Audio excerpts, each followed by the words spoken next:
Ladies and gentlemen, good morning and welcome to the 56th International Conference of Horse Racing Authorities. I have to say that arriving today, there's certainly a lovely warmth in the room. That obviously, I hope, has come along from Longchamp yesterday, where there was certainly a lot of warmth and appreciation after the running of the Qatar Prix de l'Arc de Triomphe, won by Sir Mark Prescott's Alpinista for Kirsten Rousing under Luke Morris. It was certainly a very memorable day, especially for us Brits, who certainly enjoyed the occasion. So hopefully that warmth will be reciprocated throughout the day as we all welcome each other face to face once again. Obviously 3 years ago we were all here.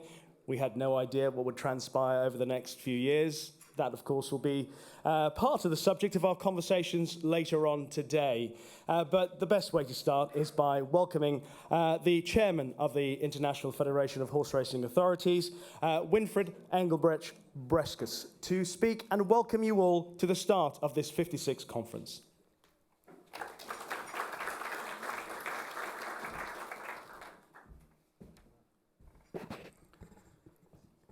Good morning, dear members, ladies and gentlemen. It's my great pleasure to welcome each of you to the 56th International Conference of International Horse Racing Authorities. This is the first time we have been able to hold this conference in person since 2019, and how wonderful it is to be back here together. Your attendance at this conference and your support is warmly appreciated. It's very heartening to see many familiar faces and extremely encouraging to see new faces in our audience. The last few years have been proven extremely difficult for our sport and for the whole community.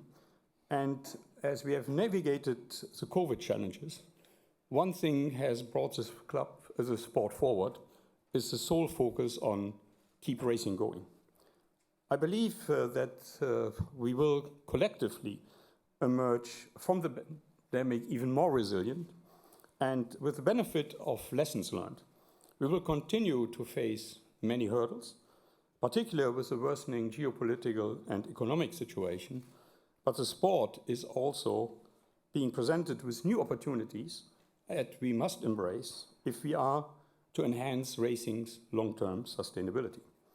Today, in the opening of the 56th conference, I would like first to explore the key challenges in front of us and the strategic vision of the Federation for addressing these challenges. These challenges form the basis of the content of our program today, which I'm sure and hope you will find stimulating. Coming back, what are the roots of the Federation? It's integrity. Integrity lies as the foundation of our sport and must inform every decision that we make. It's essential for a fair contest and to ensure the ongoing confidence of all stakeholders in the racing product.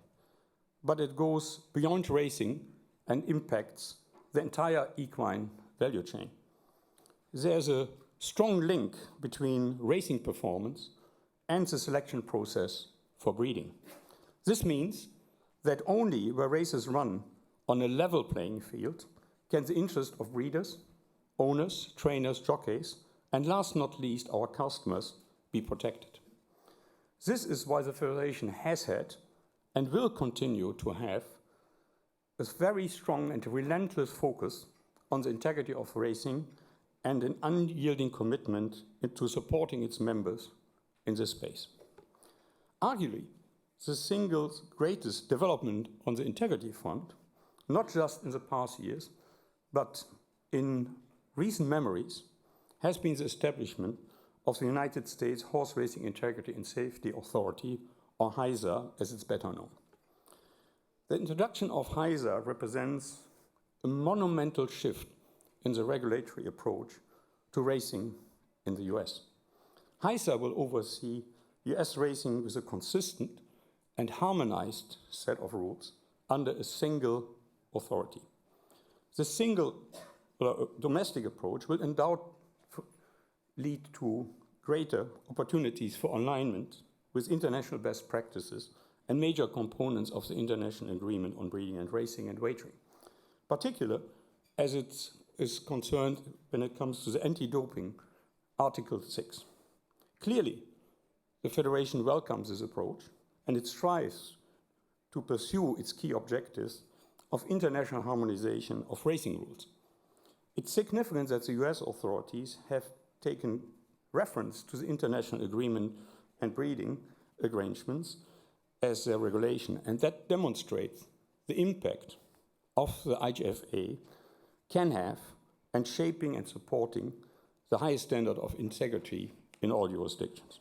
Today, Stuart Janney, chairman of the Jockey Club, who was instrumental in orchestrating the establishment of IFHA with the thought leadership of the Jockey Club, will share with us the journey the sport has gone and had to go through to pass this into law. With IFHA's racetrack safety program having commenced in July of this year, and anti-doping and medication control programs do take effect in early 2023, it will be fascinating to hear today from IFHA's CEO, Liza Lazarus, about the establishment of the organization, the mechanism of its operation, the challenges, which will be, without doubt, being significant, it has faced, and there have been many which you have to overcome, but we are very interested to hear from you the future plans, which will be most interesting. Anti-doping rules and regulations are only effective when supported by strong analytical capabilities.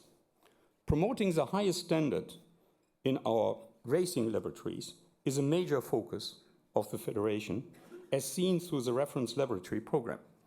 As a Federation, we are excited that Japan Laboratory of Racing Chemistry was officially appointed as the 6th reference lab in July. I had the honor to presenting the appointment certificate to Goto-san, who was very keen to have it physically and not only on email on behalf of the LRC and at the General Assembly earlier. And again, I wish to congratulate the LRC and the JRA for this wonderful achievement. To support its goal of fostering an environment in which all races that are significant to the Longines World's Best ranking of racehorses and races who are on the top Group 1 level has to be supported by reference lab. The Federation is dedicated expanding the number of appointed laboratories and increasing reliance on them. It's pleasing to see a comprehensive quality assurance program which has been implemented effectively within the existing racing reference laboratories, given the ongoing confidence in the standard and capacity of those laboratories. In this respect, I would like to encourage to do two things. First, please raise awareness within your jurisdiction of the process that leads to become a laboratory status of a reference lab. And secondly, where possible, to embrace the use of these laboratories for analytical testing, particularly for your most important races. The Federation continues to lead equine sports when it comes to the tackling of the generational threat of gene doping. While the international agreement has contained gene doping model rules for some time, new testing methods to detect this novel significant threat and where people try to cheat are gathering pace. In the past year, the Federation has made significant strides toward further strengthening its rules and the developing of a robust framework for the prosecution of gene doping offenses. This requires significant expertise across technical and regulatory disciplines, which the Federation is fortunate to bring to bear on this task. Going forward, we must explore how gene doping can potentially be incorporated into the reference lab program, given the significant and ongoing risk it poses. At the same time, the IHSC Gene Doping Expert Committee will continue to facilitate to the sharing of information in practice in this field, not only with our industry counterparts at the International Equestrian Federation, but also with the World Anti-Doping Agency. We must be proud of the comprehensive approach our sport has adopted to protect the integrity of the sport. Racing has, I would humbly submit, the most sophisticated integrity system of any sport. From bet monitoring of legal and illegal markets, anti-doping, diverse range of technical experts and integrity professionals, anti-doping, a diverse range of really holistic programs, and the disciplinary measures we have taken as well, that we have especially developed very strong relationship with law enforcement agencies, to name just a few. We believe it's important not only to ensure that we share this expertise and our best practice among members. More than this, it's also important to demonstrate to our fans, to our governments, and the broader public how strong our integrity systems are. By doing so, we will continue to maintain confidence in our sport. But not only integrity in the running of racing has to be effective, integrity in the management of racing in general, as well as associated betting, has been seen to be credible to our fans and the societies in which we operate. To this end, the Federation is undertaking a major project to develop an integrity handbook that clearly defines best practices of the integrity model, which could be widely shared among our members. As a global racing federation, we are best placed to lead and to publish these racing integrity handbook. And I'm pleased to share with you that the work has recently commenced, which is a momentous effort. The handbook will, in detail, document good practices in a wide range of racing rules, administration, and operation. It will undoubtedly become an invaluable tool to a lot of our members as they seek to navigate an increasingly complicated web of integrity challenges. Coming to commercial and marketing, which we have as one of our key strategic focus areas too, we have developed significantly, and we are continuing to develop racing as a truly global sport. With intensified traveling of horses and jockey across the continents after COVID, especially our international racing events become more and more attractive and will drive the interest of our customers. This serves the modern fan who can now enjoy not only strong local racing, but the best of what the world has to offer year-round. One indication of the successful development of global racing is seen in the growth of simulcasting and especially commingling and whirlpools in our membership. And I believe that there are significant growth opportunities by expanding the number of participating countries and events. For example, the whirlpool, which offer global wagering pools on the best world racing, has seen very strong growth, especially due to the higher liquidity than separate pool. In 2018, to give you a dimension, for example, Royal Ascot turnover was £60 million as a standalone simulcast. This grew in 2019 to £110 million as commingled whirlpool and has increased recently to around £180 million. The United Kingdom has embraced the whirlpool concept the most with 15 whirlpool meetings so far, which generated £600 million of turnover and approximately 16 to 17 million pounds for the local industry. With more events joining whirlpools from UK, Dubai, South Africa, Ireland, the total whirlpool turnover generated for this year has amounted to almost 825 million euros, with an estimated income for the operators of 22.6 million euros.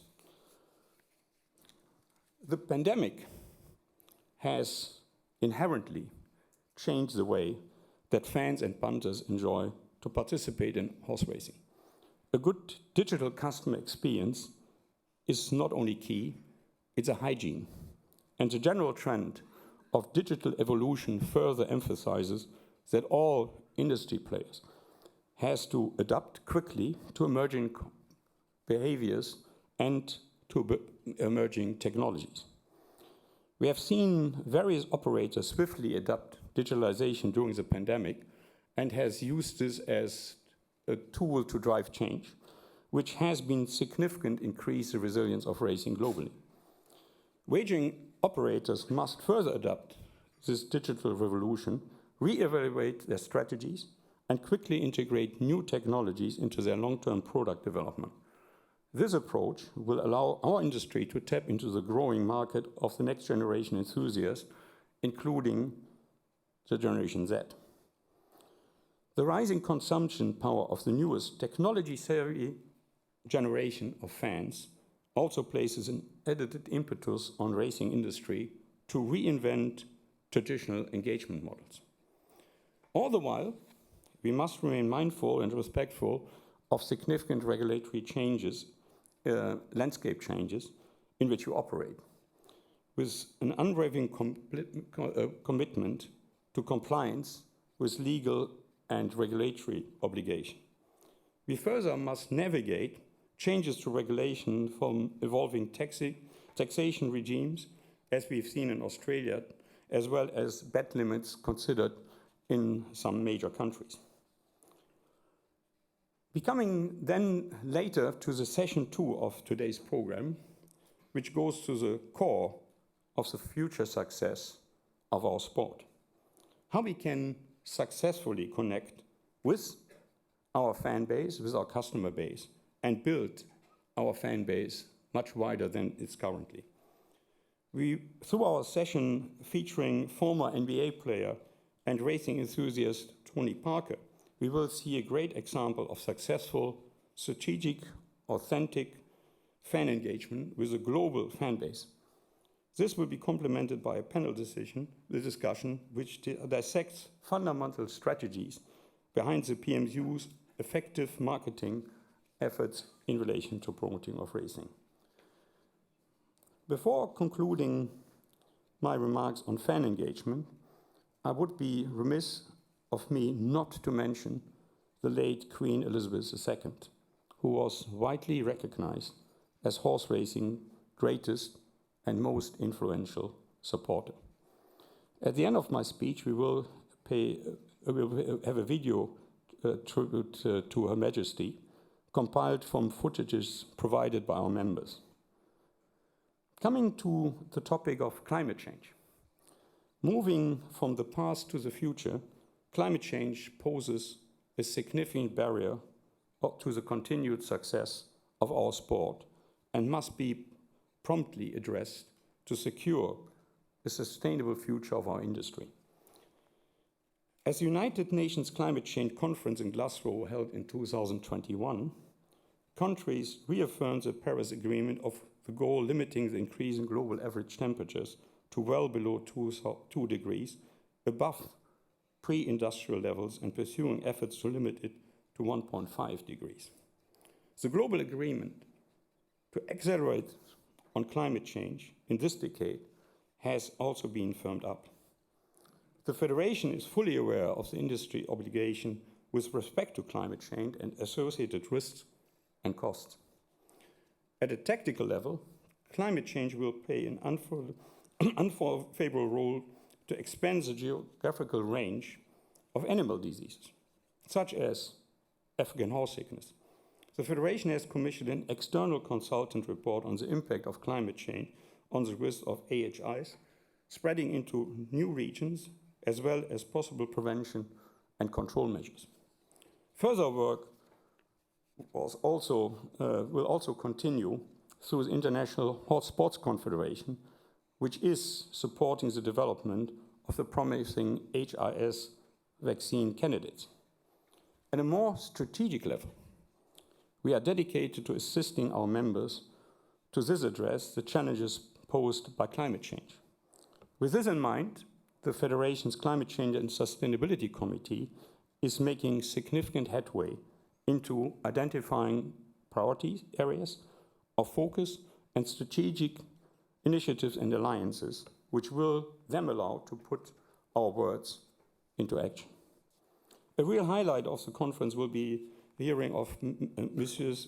Clarisse Manin-Malès of McKinsey Company on the business case for organizations adopting climate change and sustainability policy and the reputational risk that comes with and without them.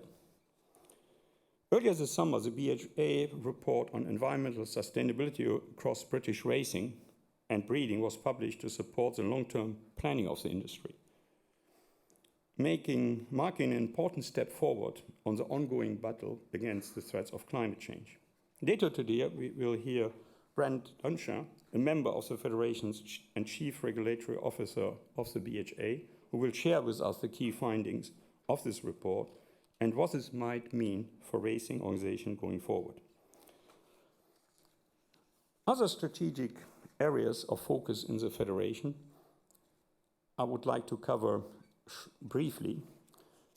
While I shared a lot of the Federation's visions regarding issues that we'll examine throughout today's program, the Federation has also continued progress in other areas of strategic focus.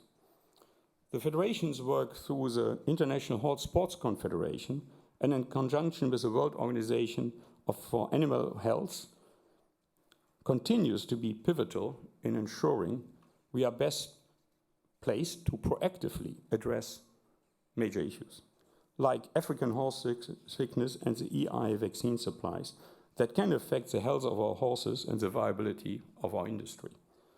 The international movement of horses, which is key to our sport's global nature, is a major priority, and regulatory challenges, issues to address are multiple. With the recent significant interruptions of the supply of equine influenza vaccines, the Federation is assessing the potential impact for its members and the industry, including the movement of horses for overseas races, breeding, and sales. A further update will be shared with all members shortly. As we know, protection of welfare of our equine and human athletes is key to the sustainability of our sport and the industry. The Federation, through its Horse Welfare Committee and with great assistance from the International Stud-Book Committee and breeding professionals, has continued to develop and promote minimum guidelines for breeding welfare.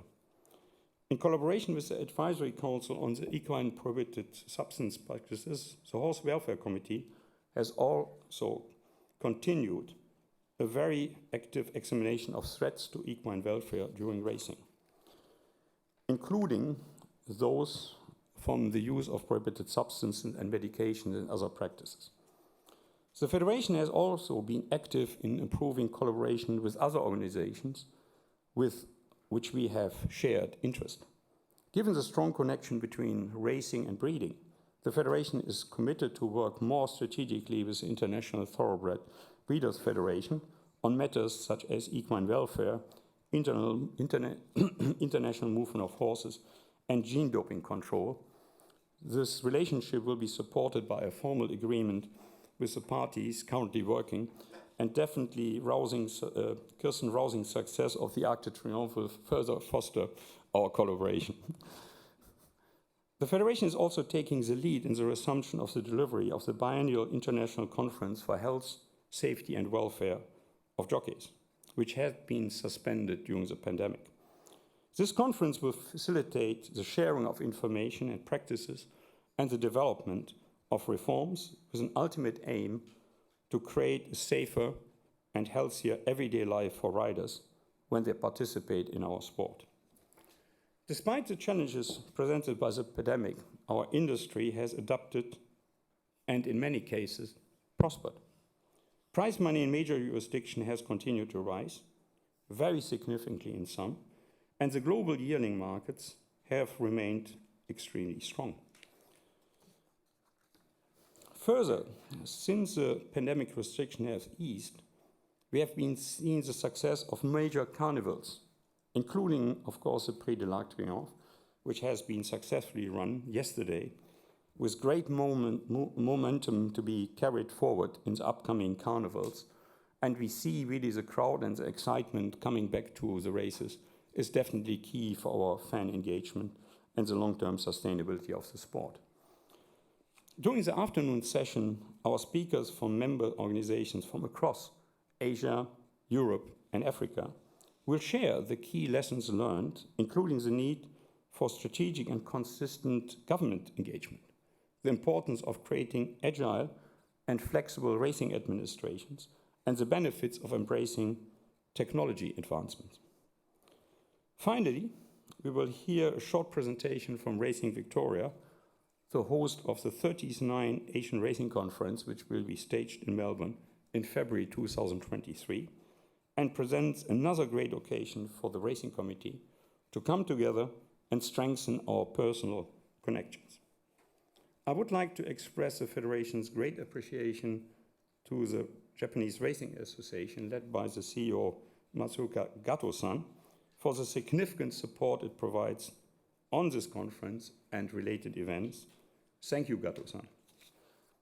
I would like to recognize the ongoing and substantial contributions made to the Federation by our members, especially France Gallo, the US Jockey Club, and the Hong Kong Jockey Club, by providing dedicated resources.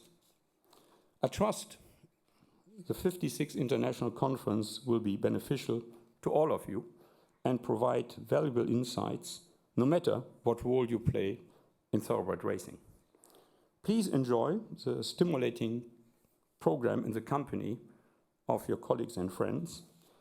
And before the business program gets underway, we would like to play the Federation's video tribute to Her Majesty Queen Elizabeth II, whose passion for horses, racing, and breeding was unmatched. She graced many of our race courses and stud farms and engaged with our racing community around the world. Her unwavering support and contribution to racing has undoubtedly driven the sport's popularity and attracted a great number of racing fans. She was a remarkable ambassador.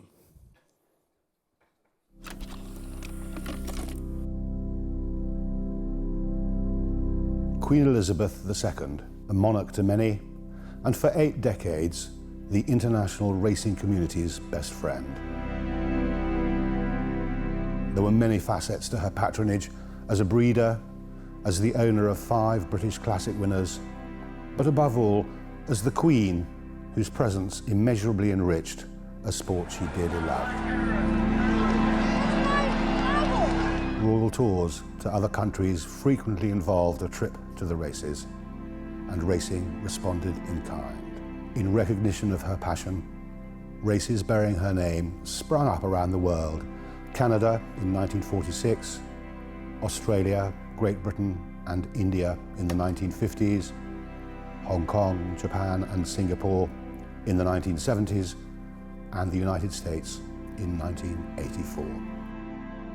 In most instances, the Queen inaugurated these races in person, with the Duke of Edinburgh at her side. And of course, ever present at Royal Ascot, where she mingled with like-minded folk. Always immersed, invariably smiling, her face animated by the sights and sounds of the horses she adored. After Estimate's Gold Cup victory in 2013, the Queen confessed it was the race above all others she most wanted to win. A royal win in the Gold Cup! Estimate has done it! Her presence on racecourses captivated crowds. Witness these scenes at Chantilly in 1974, when her horse Highclere won the Prix de Diane. It was a spontaneous wave of joy. The Queen would ride all the way back to Windsor Castle that evening. Expert opinion holds that the Queen was the British monarch with the greatest depth of knowledge about racing and breeding, yet she was so much more than that. She came to represent all that is best about the sport. She projected racing to millions of people who would otherwise have been ambivalent. And throughout it all, equine welfare was paramount. She set the standard. Queen Elizabeth gave racing her fondest embrace. Our sport will never have a finer ambassador.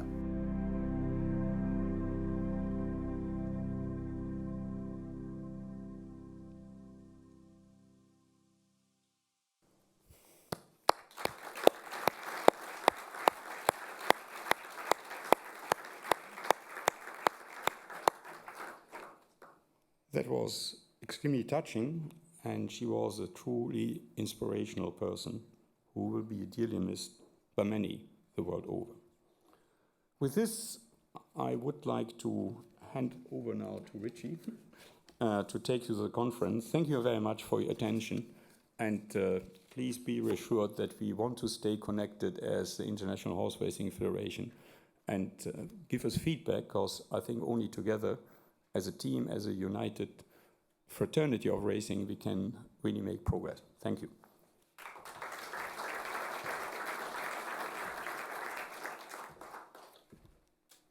Winfried, thank you very much. What lovely, poignant memories of Her Majesty the Queen we've just enjoyed. Just a personal self-indulgence. For a long time, watching racing from afar, thinking that Her Majesty the Queen lives a life detached from the rest of us.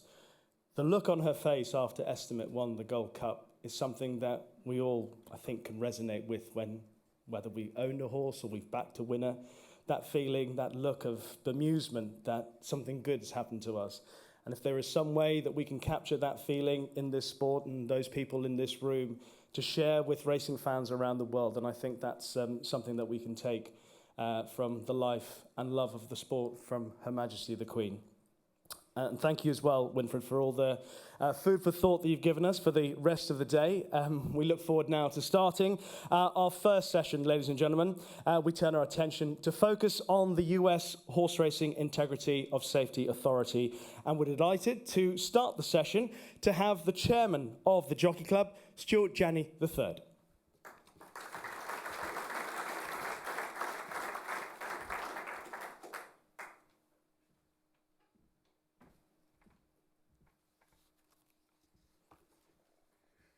Good morning, ladies and gentlemen.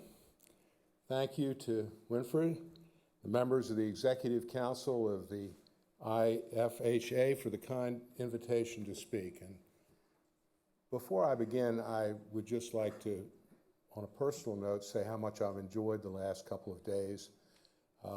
2 wonderful days of racing. Olivier, thank you for all that you've done and your team, but also that we've all gotten together. There's so many of you in the room that I haven't seen for 3 or 4 years, and it's a pleasure. We operate, I think, better when we get together, talk about these issues, and I look forward to many more times when we can be together. What I'd like to do today is to give you a sense of the journey that we've been on in America as we pursued what eventually became federal law and established the Horse Racing Integrity and Safety Authority. Following my speech, Lisa Lazarus will provide you with many more details about HISA's development and mission. In addition to background about this important legislative victory, I'm also going to tell you why we're excited about the future of American racing, and I will highlight some of the challenges we, and I suspect many of you, will need to confront in the years ahead. The first thing you should know is that passing this legislation was a long shot. The first version, called the Horse Racing Integrity Act, was introduced in 2015. And at the time, our opponents took solace that very few bills ever become law. In fact, in the 115th Congress, of the more than 10,000 bills that were introduced, only 443, or 4.5%, became law. Their thoughts were affirmed when the bill died without a hearing and for lack of support. Our opponents persisted in their belief that passage of the Horse Racing Integrity Act, or something akin to it, was remote, till they woke up one day and it was the law of the land. While there was no certainty of success, our cause was compelling. The state-by-state regulatory process was an almost complete failure, and we had good partners, including the Breeders' Cup and the IFHA, who shared our view that only dramatic change would ensure that our sport was sustainable. Interestingly, regulation of the sport in America wasn't always under the auspices of the individual states. In 1956, the Court of Appeals in the state of New York changed racing for more than 50 years. Its decision concluded that the Jockey Club's right to license individuals to participate in the sport was an unconstitutional delegation, and that those powers were solely the responsibility of the states. We've had to live with the consequences of that decision for a long time, where each state established its own rules, regulations, and methods. The unevenness of state-by-state adoption, along with lax rules on the use of certain medications, including race day Lasix, placed our sport in marked contrast with many other countries and made the growth of international racing problematic as it related to the United States, a fact that's been discussed at previous conferences on many occasions. Progress on uniformity and better standards in the United States wasn't for lack of trying. The industry tried to adopt standards in 4 areas under an initiative called the National Uniform Medication Program. It was very modest, basic set of reforms, nowhere near the standards in the IFHA International Agreement. There were thresholds and lists of therapeutic and prohibited drugs, Lasix administration rules, testing lab accreditation, and penalty guidelines. In 2014, the year before the first bill was introduced in Congress, we analyzed the adherence to this effort across 32 racing states. On the screen, you will see that only 9 of the 32 states had adopted the program. Believe it or not, there were many in our sport that were satisfied with that progress.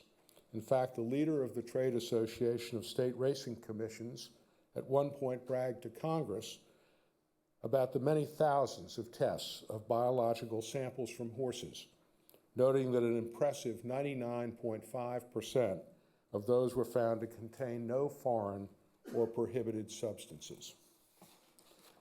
This was a striking example of how poor testing can produce the appearance of integrity. We were not impressed. Quantity of testing does not equate to quality. A better answer was required. There's a quote I like: "If we want things to stay as they are, things will have to change." Under our federal Constitution, the only way to supersede state law is by an act of the federal government, and even that has very specific precedents. Similar laws have been proposed over the years dating back to the 1980s, but none gained much support and were never brought to a vote. What made our legislative effort successful was the broad coalition we formed, which included those on the screen. Notably, several national animal welfare organizations that brought substantial political strength to our campaign were included. Our decision to partner with animal welfare organizations brought a lot of criticism within the industry. But these groups increasingly play an important role in American society and politics. Frankly, without them, the bill would not have passed. By 2019, we had the right partners, and we agreed on what the legislation should say and do.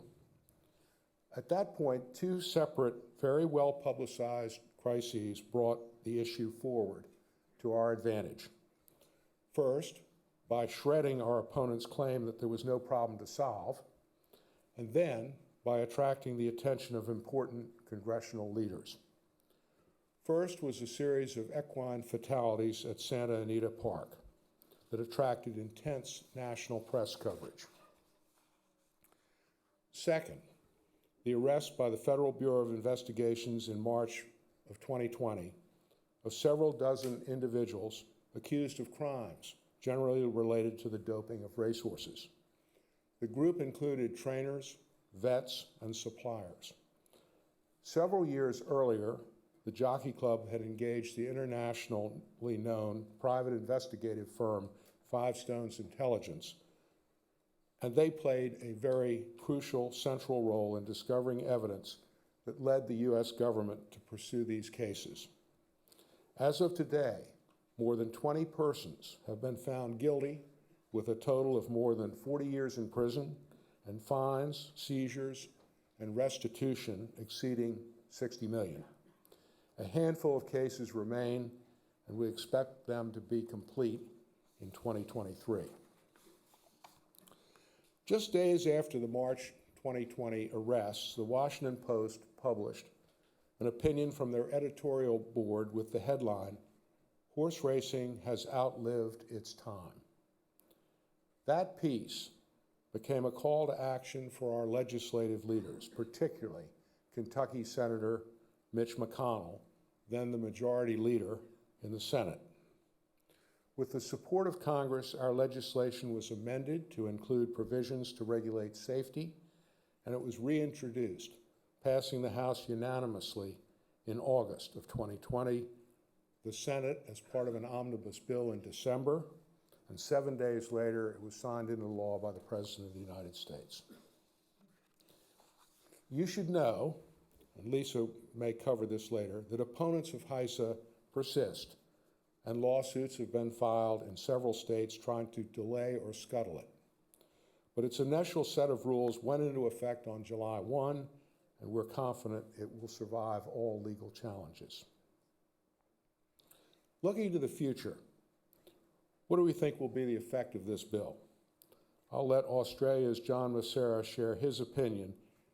This is an interview at the Jockey Club Roundtable Conference in 2019.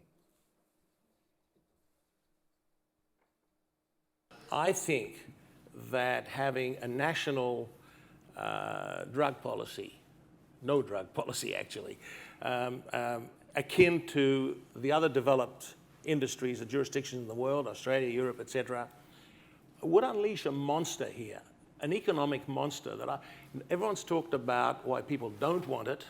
Well, I think one of the benefits is going to be that the likes of myself will start to look at America again as somewhere to shop for horses. As it stands today, it's difficult for us to judge whether we should be buying a mare. Was she treated with Lasix? Did she, was she on bute at some stage? What went on, So rather than get bitten by it, we stay clear. The same is applying to us as far as stallions are concerned. So America's credibility as an international provider of bloodlines is low compared to what it could be. And yet you've got the horsemen, you've got the best horsemen, the best administrators, you've got wonderful infrastructure and tracks, you've got a deep economic treasury here for people to come into the business, you've got an entrepreneurial spirit. Hell, you've got everything. And you've got Kentucky, which can be compared with nowhere in the world. It's a magnificent breeding ground.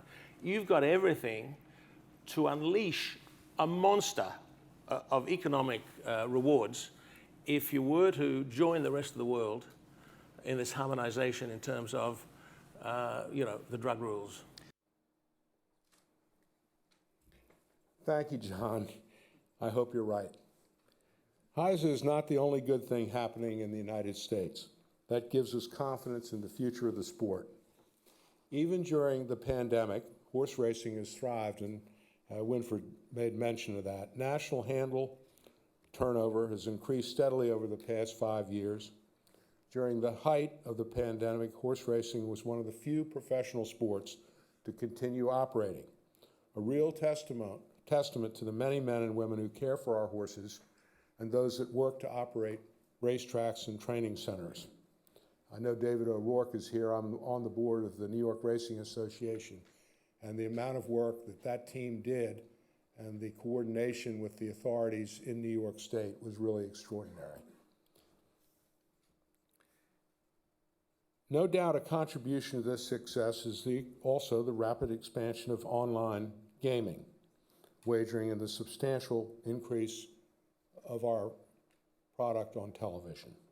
In 2011, McKinsey & Company projected only 43 hours of national television for racing and urged leaders of racing in America to better embrace live television, to be relevant and similar to other sports.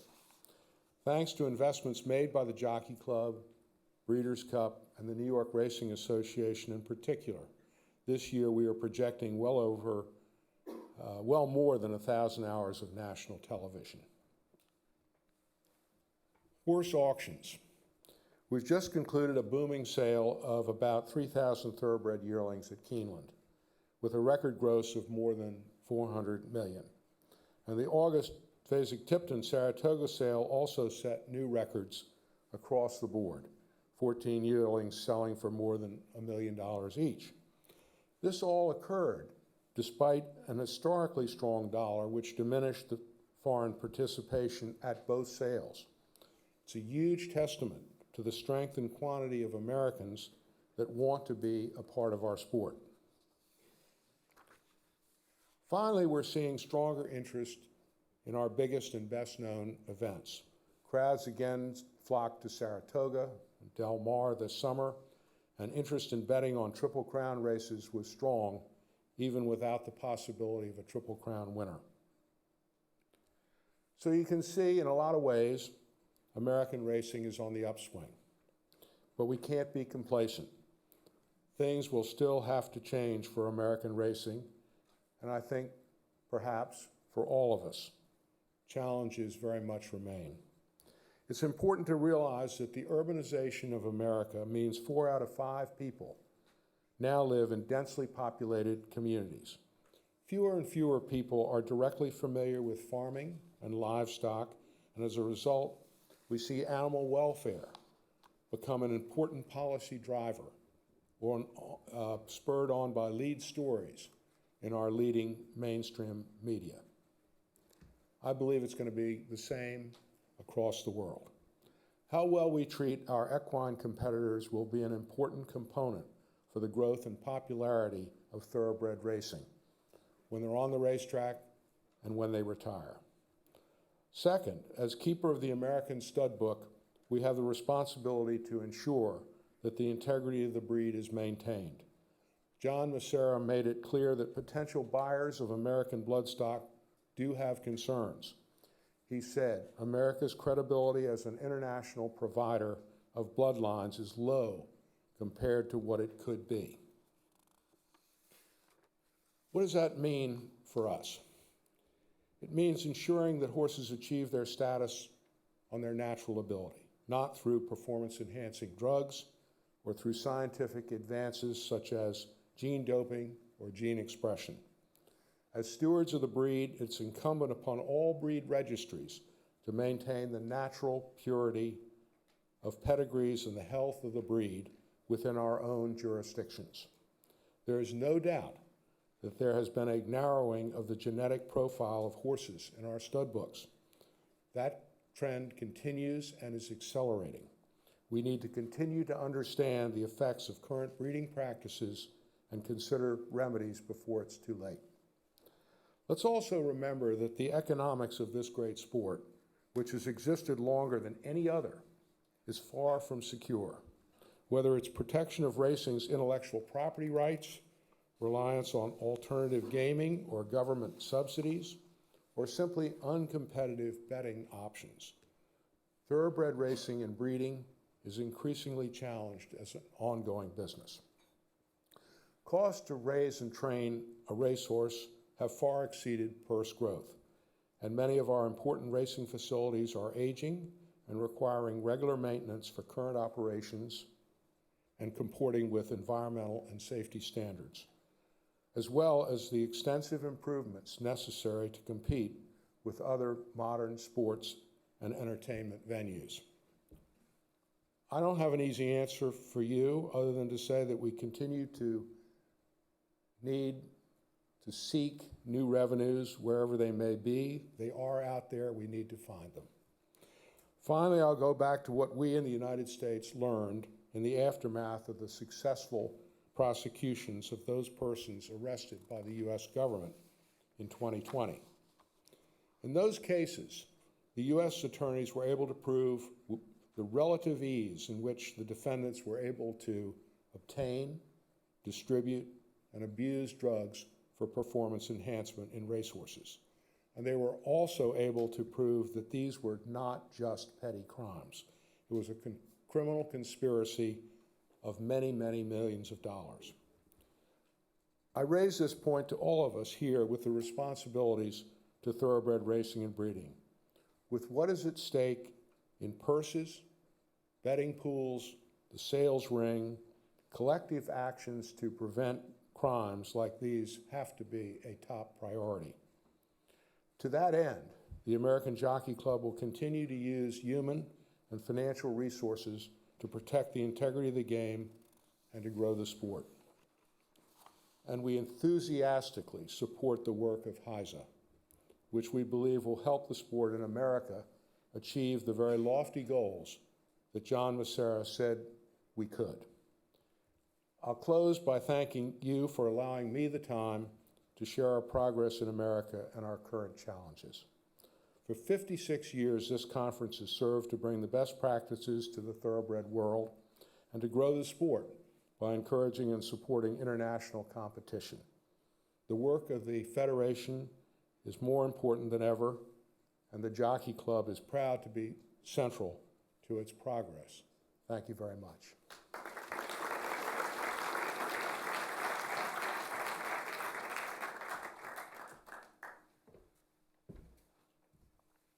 Stuart, thank you very much. They say nothing really good ever comes easy, so well done for persevering. And thank you as well for your quote. I think we'll all remember that in particular. If you want things to stay as they are, things will have to change.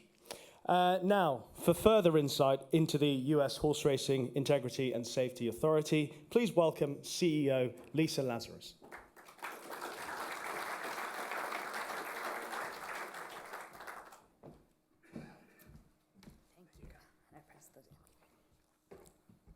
Bring these down a little bit.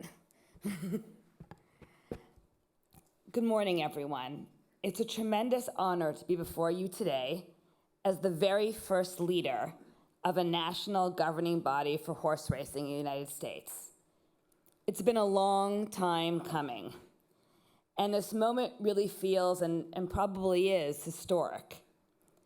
I want to thank sincerely the IFHA for inviting me here today, for your support, and for extending me the courtesy of addressing all of you. It is genuinely a privilege to be amongst the global leaders of horse racing.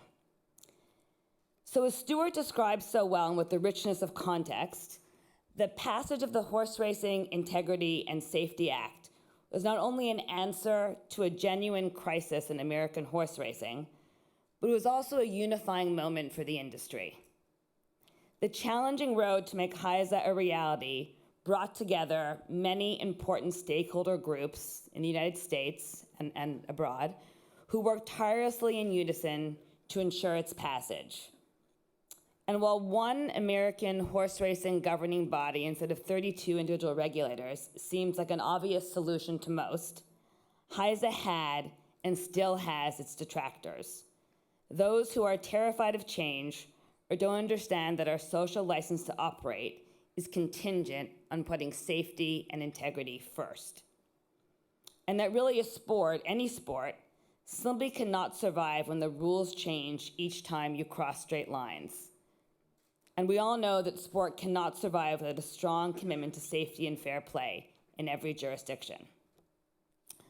I believe that IFHA is a popular and important topic right now, not only because of what we are doing, but because of the potential we have to transform and grow the sport in the world's largest consumer sports market.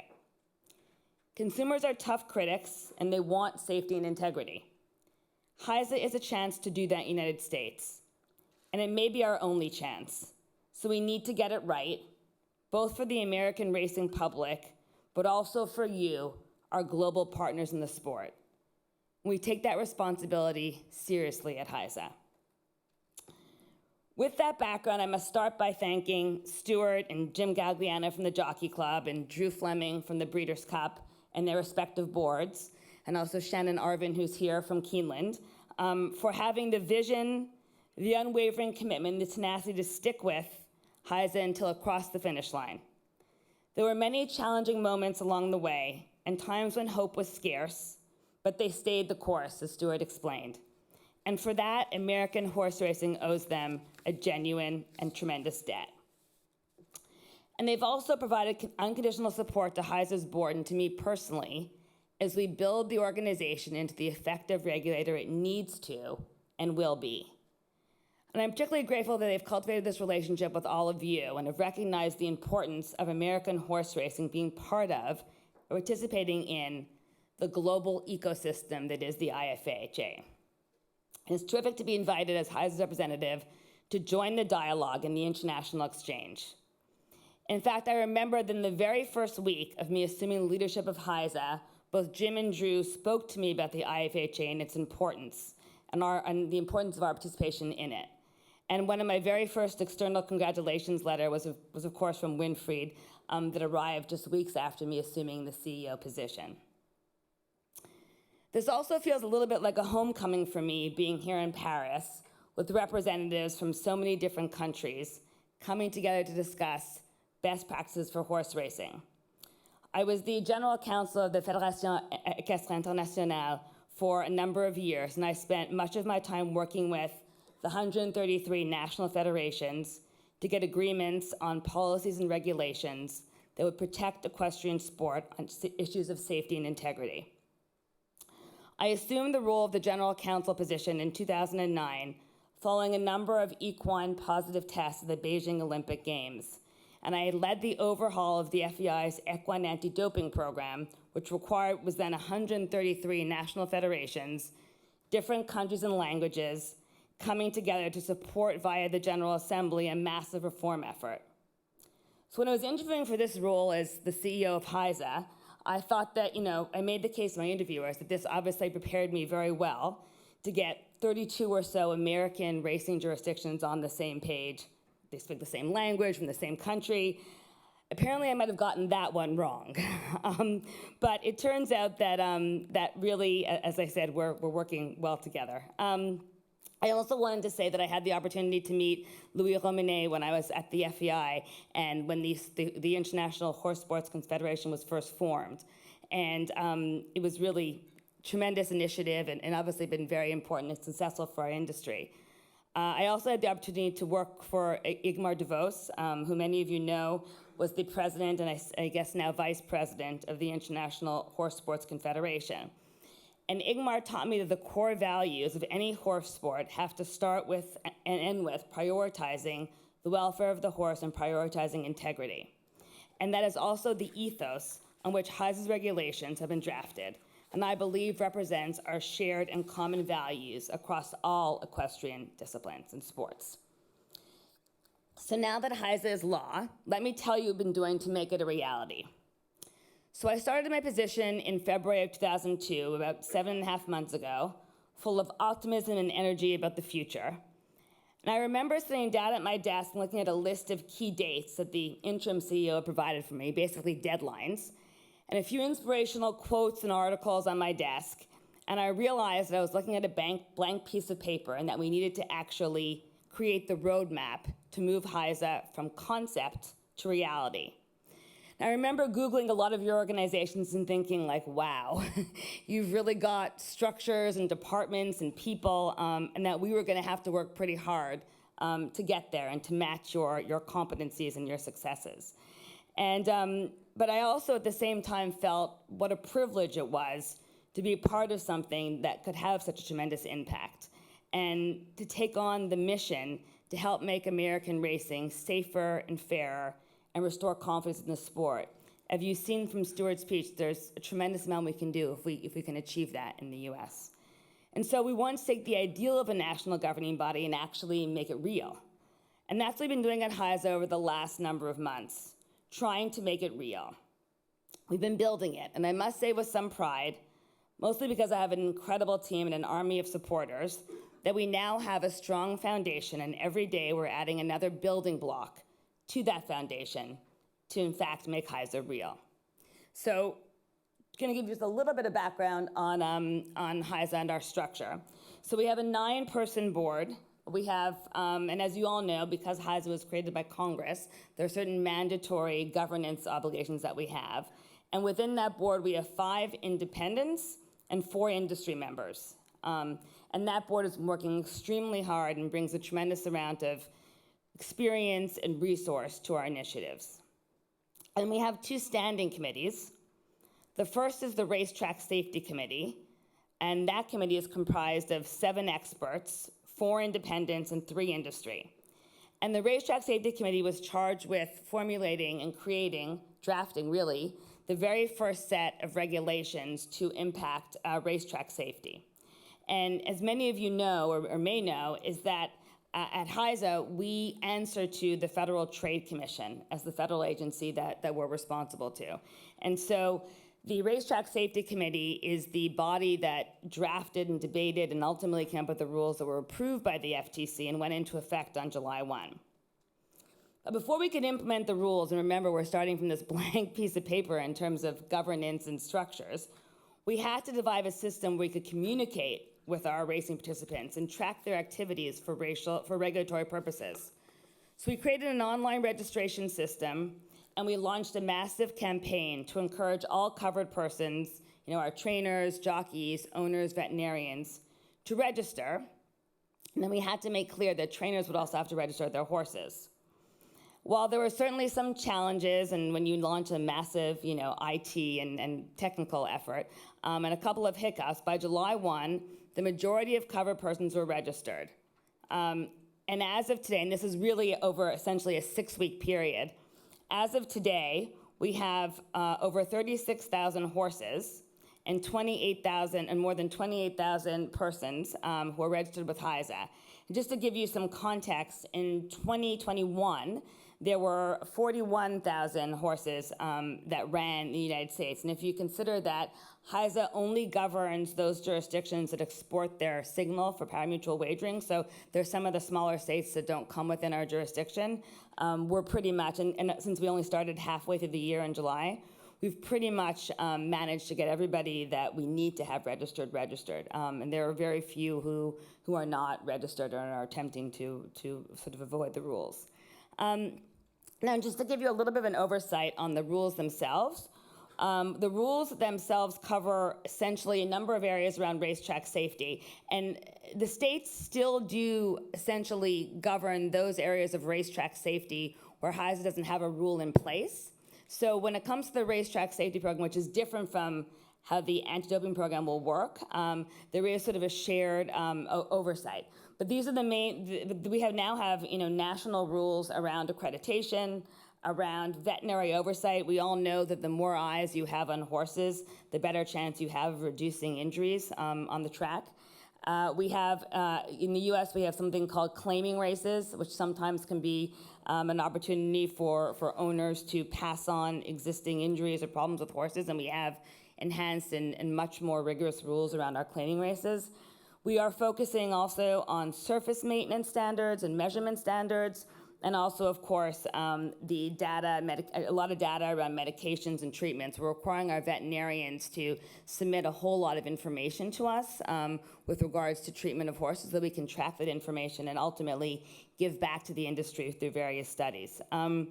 We're also putting a lot of effort, as many of you are, into jockey safety and health, because obviously that's incredible responsibility for us to protect not only our equine athletes, but also the humans that ride them.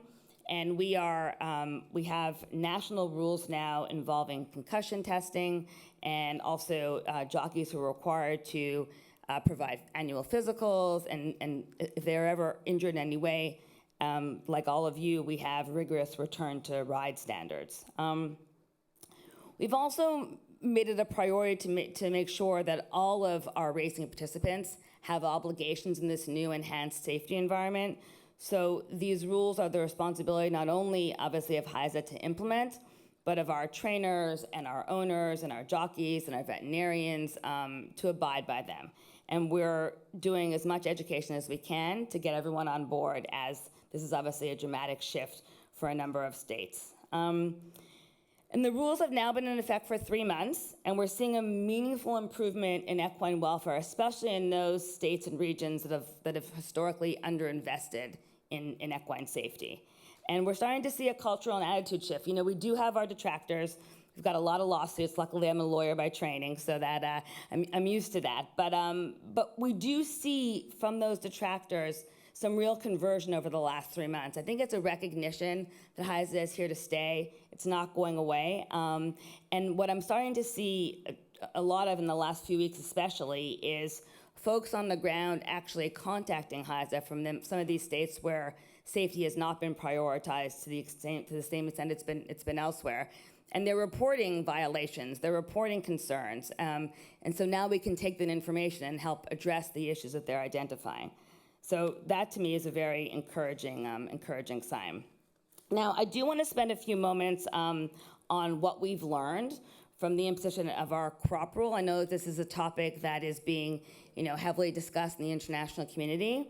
And at HISA, our Racetrack Safety Committee took a particular approach, which is one approach, but I thought it'd be interesting to share with the group today what the results of that approach have been. So the crop rule was probably the most heavily debated rule amongst the Racetrack Safety Committee. We have a sort of a very well-known jockey, Johnny Velasquez, is on that committee, who brought a lot of insight from the jockey's perspective. And ultimately, the committee landed at a rule that actually seems to balance, at least in my view, considerations in sort of both ends of the spectrum. And I want to share that rule with you and also some data that we now have from applying that rule over the last 3 months. So the rule, and I won't talk about all of the details, but generally speaking, the rule is a 6-strike rule. The horse has 2 strides to react after every 2 strikes. And anything over 6 strikes results in a sanction. And the sanctions are graded into 3 different categories. Now, the first category, which we call a Class 3 violation, is 1 to 3 strikes over the limit. And in that category, if you violate the rule, if a jockey violates the rule, there's a sanction in regards to a fine and also a suspension. The jockey gets a day, and then, of course, if there's multiple violations, that could potentially increase. However, what's interesting about this rule and new and represents a new direction for the U.S. is that for a Class 2 violation, you actually get into disqualification of the purse. Now, it's important to distinguish that with regards to the HISA rule, that disqualification of the purse does not affect the pari-mutuels or the betting public. So it's only with respect to the purse itself. And that is it's a Class 2 violation if you're between 4 to 9 strikes over the limit. And you can see there what the sanctions are. And then there's a more serious Class 1 violation where you're 10 or more strikes over the limit.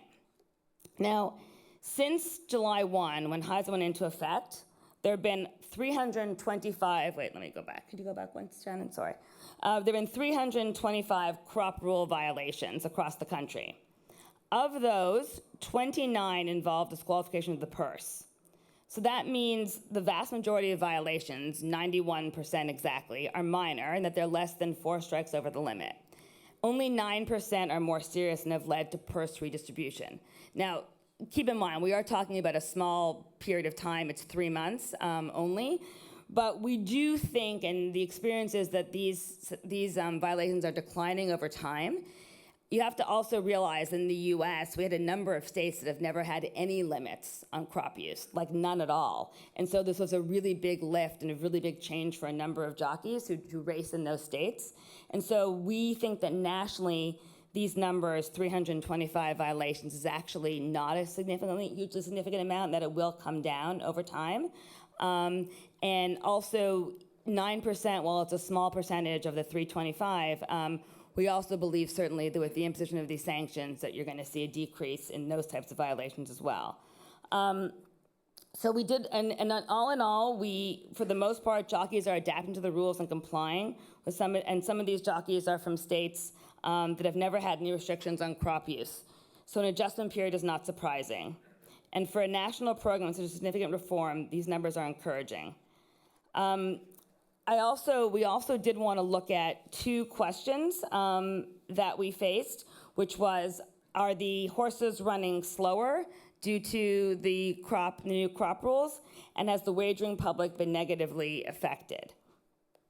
And with regards to running slower, and again, I do have to qualify this fact that we're only talking about a 3-month period, but all in all, if you look at the differences between we looked at the same period of time in 2021, so July, August, September, and compared it to July, August, September of 2022, and the numbers show us, at least this 3-month period, that we're not seeing a significant difference in the average time of winners by length of race. So for us in America, the disqualification of purse was a bold but important step for the Racetrack Safety Committee. And their rationale at least, and to be fair, this also predated me taking over as CEO of IFHA, the discussions around this topic. But the rationale of the Racetrack Safety Committee was that if the only actor in the racing ecosystem that gets penalized for crop races is the jockey, that you're not going to see a significant cultural shift or any genuine changes in ultimately how the crop is used. And in America, as Stuart was discussing, the horse welfare industry and the animal welfare industry is an important actor for us and an important member of the public. And crop use was definitely an area that was identified as something that was impacting the American public's essentially view of racing and commitment to participating in racing. So I sometimes get the questions, as you can imagine, actually questions is probably a nice way of putting it, but I sometimes get the question, why should an owner be punished if the jockey breaks the rule? And I think there's a lot of sort of ways you can discuss that and debate that and make arguments on both sides. So because I come from an anti-doping background, an equine anti-doping background, I often use the analogy of the anti-doping violation. And it seems that, our world, the racing public, us as partners in global racing, have come to accept that if a horse tests positive for a prohibited substance, that there will be the disqualification from purse earnings. And in that situation, for me, it's analogous with regards to what role an owner might play. Owners are typically not involved in the medication control, they're typically not involved in the veterinary treatment, and so they also similarly don't necessarily play a role in whatever mistake or potentially intentional cheating took place. But there is a consequence, and that consequence, in my experience, has an impact on the risks that trainers and veterinarians are willing to take when it comes to medication control of horses. So that's sort of the experience that we've had with regards to the crop. And I guess one other issue we looked at was whether or not there was an impact on the wagering public. And what we've also seen is at least, let's see what's coming next here. What we've also seen is that there has not been, at least again, looking at the 3 months, the 3 analogous months of 2021 and 22, there has not been a significant or any real difference in terms of the public's confidence or the wagering trends, I would say. So, did we get the next one there? Sorry. Oh, there we go. Okay. Odds by average finish position. So this looks at a comparison of the odds by average finish position, again, the same period of time in 2021 and 2022. And you can see that, that this graph is obviously trying to be a little bit fancy here, but generally speaking, the numbers and the trends are quite similar. Again, this is only a 3-month period, and we're going to keep looking at it, but that's what at least the last 3 months have shown us. So I'd now like to move on and talk about IFHA's anti-doping medication control program, which is launching in January 2023. We're really looking forward to having national uniform rules around anti-doping and obviously integrity. This is an area that's, obviously been the subject of a tremendous amount of conversation, but it's also something that is incredibly important to American racing. And what I'm particularly thrilled about when it comes to the launch of this program is that IFHA is going to take the entire space. Anything relating to anti-doping will be run by IFHA starting in January across all states. And, Stuart referred to the number of tests, et cetera, and some sort of discussion of statistics from other racing participants and what that actually means for the industry. The truth is we really don't know yet. We're not going to know until we have national uniform rules with national consistency around what's being tested for, what labs are being used, what screen limits, detection times, and of course we have the IFHA to thank for a lot of the research and work that's been done around all of those subjects, including the testing laboratories. So when it comes to the actual rule promulgation, the Anti-Doping and Medication Control Committee, and we have Dr. Mary Scolay, who's here and has been an integral member of that committee and done a tremendous amount of work to get us to where we are, was charged with drafting the rules and the equine prohibited substances list. And these rules were submitted to the Federal Trade Commission on August 17th, and we're optimistic they'll be approved in time for the January 1, 2023 implementation. So during the rule drafting process, the ADMC regularly consulted with IFHA standards and guidelines, and we're grateful for that research. And a fact, as I'm sure Winfried and others know, that the Act itself, the Horse Racing Integrity and Safety Act, incorporates the use of IHA standards in a lot of our rulemaking relating to anti-doping. So in May of 2022, sort of the week before the Kentucky Derby, IFHA selected its anti-doping agency. Now the other thing about the Act is that it requires IFHA select an external anti-doping agency to actually run the anti-doping program on a day-to-day basis. And we did that in May of 2022 by appointing Drug Free Sport International to create the Horse Racing Integrity and Welfare Unit and to act as the independent anti-doping agency for IFHA. The agency, and we're calling it HIWU, and I'm sorry to add another acronym to what seems like endless acronyms in our industry, but it's the act that requires us to have a separate anti-doping agency, and so that's what we've done. What we've done, and HISA created this and was instrumental in putting it together, is we've created an integrity unit that mirrors some of the best practices in international sport. Some of you may know the athletics has an integrity unit and tennis does.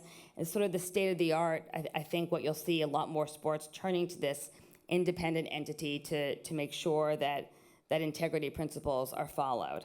And what's exciting about it is that it includes all the key pillars that you need to run an anti-doping agency or an anti-doping program from start to finish. So from testing and investigations, lab accreditation, science, results management.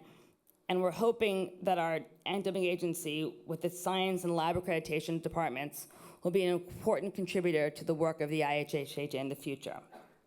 So all that to say that this coming January, the United States will, for the first time, have a national, uniform, robust anti-doping program deployed to all of thoroughbred racing in the United States.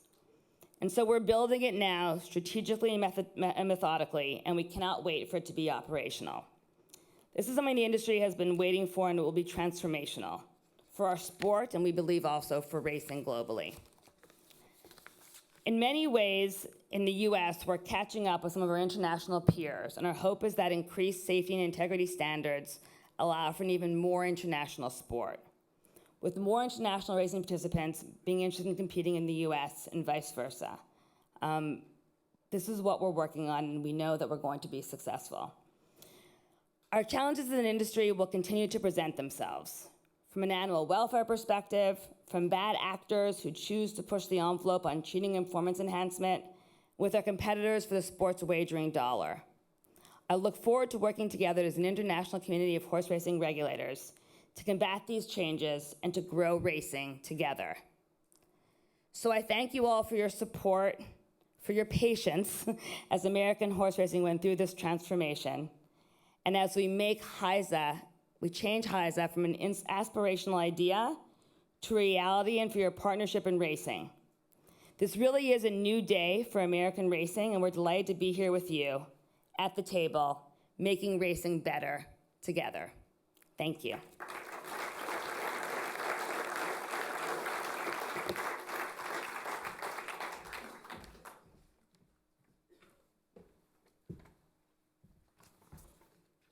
Lisa, thank you very much. what an extraordinary body of work you've already achieved in such a short space of time. Particularly struck by the policy regarding rules that nothing is written in stone, and that you're aiming for continuous improvement in those rules. So something I think we can all learn from. Thank you very much to Lisa Lazarus and to Stuart Janney III for their contribution and discussing the US Horse Racing Integrity and Safety Authority. We are doing well time-wise, so we are going to stop now for lunch.